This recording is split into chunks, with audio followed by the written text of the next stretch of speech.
ഹാഷ്മി വിട ചൊല്ലുകയാണ്, വേദനയോടെ വിട ചൊല്ലുകയാണ് നാട്, തലസ്ഥാനം. വി എസ് അച്യുതാനന്ദൻ എന്ന സമരനായകന്.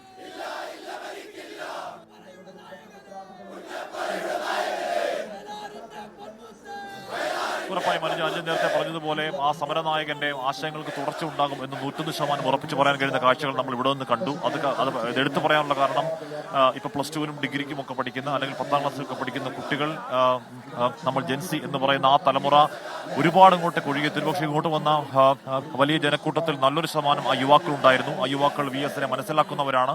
ഉറപ്പായും വി എസിന്റെ രാഷ്ട്രീയം ശാശ്വതമാണ് എന്ന് ഉറപ്പിക്കുന്ന കാഴ്ചകൾ ഈ സങ്കടത്തിനിടയിൽ നമ്മൾ അവിടെ കാണുകയുണ്ടായി. അനുജത വി എസ് അദ്ദേഹത്തിന്റെ തലസ്ഥാന നഗരിയിൽ നിന്ന് അവസാന യാത്ര പുറപ്പെടുകയാണ്. അതവിടെ സെക്രട്ടേറിയറ്റിൽ നിന്ന് പുറത്തേക്ക് ഇറങ്ങാൻ തന്നെ ഏകദേശം ഒരു 20 മിനിറ്റോളം എടുത്തു. ഇപ്പോ വളരെ പതിയെ മാത്രമാണ് മുന്നോട്ടേക്ക് നീങ്ങുന്നത്. അല്പസമയത്തിനകം ആ വിലാപയാത്ര വിലാപയാത്ര പുറപ്പെട്ടിട്ടില്ല ഇതുവരെ.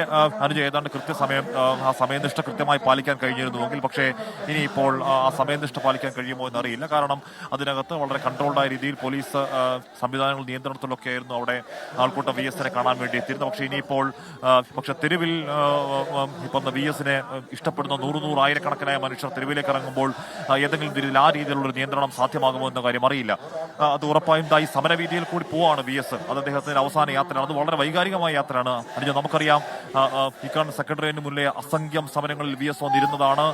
ഇൻക്വിലാബ് സിന്ദാബാദ് എന്ന മുദ്രാവാക്യം ഉയർന്നു. കണ്ണേ കരളെ വി എസ് എന്ന മുദ്രാവാക്യം ഉയരുന്നു. നമ്മൾ നേരത്തെ പറഞ്ഞത് ഈ സമരഗേറ്റിന് തൊട്ടുപുറത്ത് സെക്രട്ടേറിയറ്റിന് മുന്നിലെ സമരങ്ങൾ, എത്ര സമരങ്ങൾ, അസംഖ്യം സമരങ്ങൾ വി എസ് വന്നിരുന്നിട്ടുണ്ട്.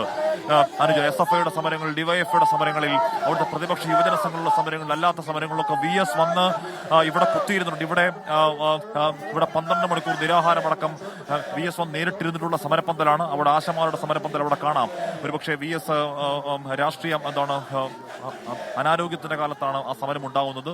അനാരോഗ്യത്തിന്റെ കാലത്തെ ആ സമരത്തിൽ വി എസ് ഉണ്ടായിരുന്നെങ്കിൽ നമ്മൾ അതുമായി ബന്ധപ്പെട്ട എല്ലാ ചർച്ചകളും ആരെങ്കിലും ഒരാൾ പറഞ്ഞു കേൾക്കുന്നതാണ്. എന്തായാലും ഈ സമരവീതിയിൽ കൂടിയാണ് വി എസ് അങ്ങോട്ടേക്ക് യാത്രയാവുന്നത്. ഈ സമരവീതിയിൽ കൂടിയുള്ള വി എസിന്റെ യാത്ര അത്രത്തോളം വൈകാരികമായ യാത്രയാണ്. കാരണം നമുക്ക് ഓർമ്മയുണ്ട്, ഇവിടെ ഒരിക്കൽ SFIയുടെ സമരമാണ്. SFIയുടെ സമരവേദിയിൽ വി എസ് വന്നിരിക്കുകയും വിദ്യാർത്ഥികൾക്ക് നേരെ എറിഞ്ഞ ഒരു കണ്ണീർ വാതക ഷെല്ല് ആ സമരപന്തലിലേക്ക് പോവുകയും വി എസിനെ ആശുപത്രിയിലേക്ക് കൊണ്ടുപോവുകയൊക്കെ ചെയ്തത്.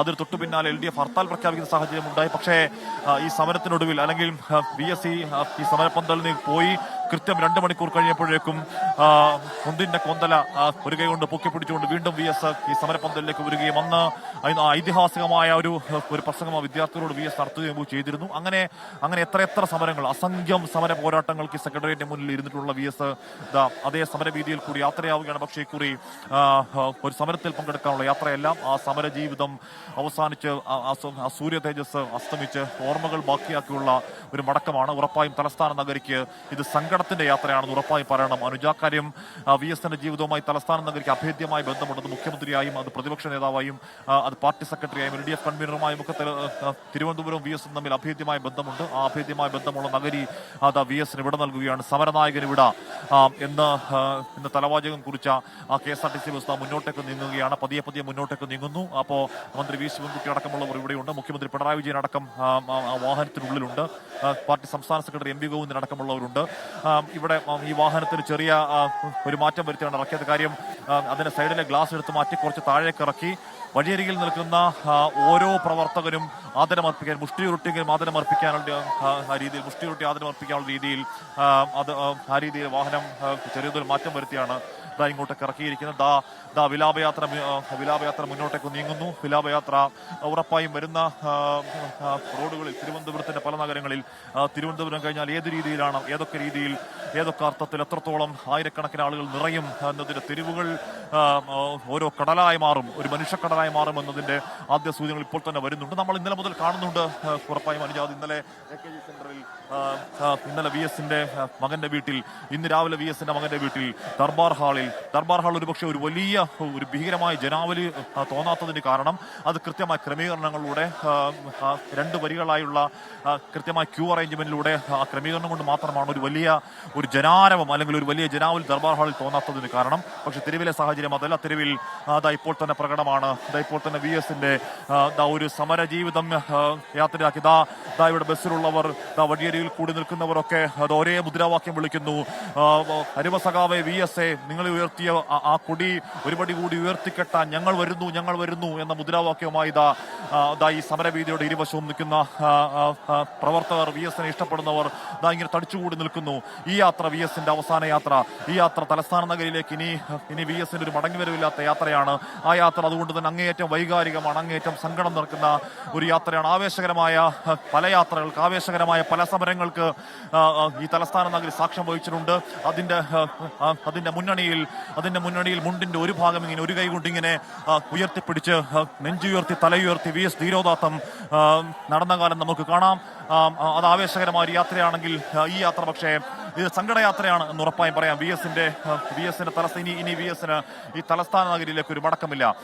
VS ആലപ്പുഴയിലേക്ക് പോവുകയാണ്. VS ആലപ്പുഴയിൽ ഇപ്പോ ഈ പോകുന്ന വഴി ഏതാണ് VS-ന് തട്ടകമല്ലാത്തത് എന്ന് ചോദിച്ചാൽ എല്ലാ വഴിയും VS-ന് തട്ടകമാണ്. എല്ലാ സ്ഥലങ്ങളും VS-ന് വളരെ ആഴത്തിൽ ബന്ധങ്ങളുള്ള സ്ഥലങ്ങളാണ് ഈ വിലാപയാത്ര കടന്നു പോകുന്ന വഴികളൊക്കെ. അപ്പോൾ വിലാപയാത്ര കടന്നു പോകുന്ന വഴികളിൽ നമുക്ക് കാണാൻ കഴിയും ഇരു സൈഡുകളിലായി 100 മനുഷ്യർ ഇവിടെ ഗുലാബ് സിന്ദാബാദ് മുദ്രാവാക്യം വിളിച്ചുകൊണ്ട് അവരുടെ പ്രിയപ്പെട്ട സഖാവിന് ആദരം അർപ്പിച്ചുകൊണ്ട് നൂറുകണക്കിനായ ആളുകൾ ഇവിടെയും കൃത്യമായ പോലീസ് സംവിധാനങ്ങളുണ്ട്. പോലീസ് ക്രമീകരണങ്ങൾ ഇവിടെയും കർശനമാണ്. ഉയരുന്ന മുദ്രാവാക്യമാണ് കണ്ണേകരളെ VS-എ എന്ന മുദ്രാവാക്യം തന്നെ ഉയരുകയാണ്. അനുജ, ഇടതടവില്ലാതെ ഒരു കണ്ണ് പൊട്ടിപ്പോവാതെ കണ്ണേകരളെ VS-എ, ഞങ്ങളുടെ ചങ്കില റോസാപ്പൂവെ എന്നുള്ള മുദ്രാവാക്യങ്ങൾ ഇവിടെ ഉയരുന്നു. ഇരു സൈഡുകളിലും വഴിയൊരുക്കുന്നു പോലീസ്. ഇങ്ങനെ പതിയെ അങ്ങോട്ടേക്ക് ഇപ്പോൾ 11 മണിക്കൂർ കൊണ്ട് ആലപ്പുഴയിലേക്ക് എത്തുമെന്നാണ് പ്രതീക്ഷപ്പെടുന്നത്. പക്ഷെ നമുക്കറിയില്ല, അത് നമ്മളൊരു ദർബാർ ഹാളിനുള്ളിൽ കണ്ട കാഴ്ചയല്ല ഇവിടെ പുറത്തു കാണുന്നത്.